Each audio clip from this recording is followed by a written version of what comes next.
Okay, exercise 2, I want to talk about seventh chords. We talked about 1, 3, and 5 making up a major or minor chord.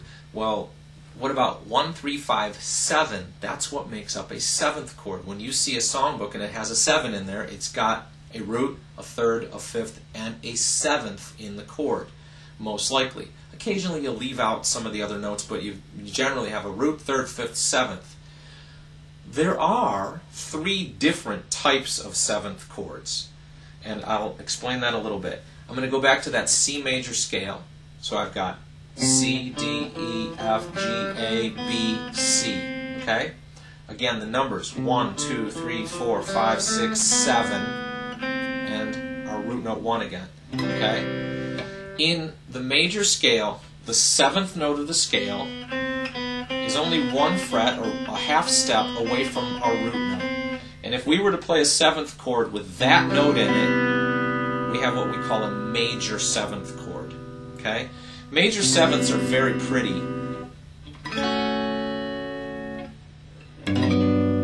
Okay? They're not super common in rock and roll stuff, unless maybe you're playing a love song, a ballad, something like that. The more common type of 7th chord in a rock and roll or blues or country song or any kind of pop music song is what we call a dominant 7th chord. And we're going to alter the scale a little bit.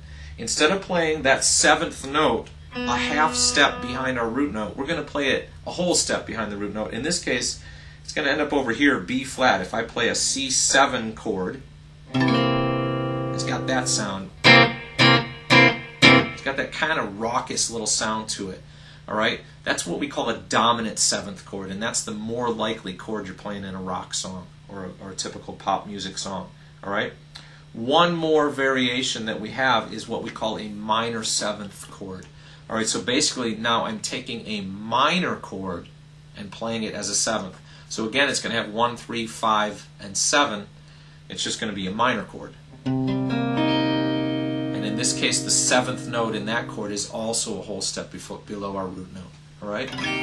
I hope that you can think this through, examine the information on the website, on the pages, and this will make sense to you.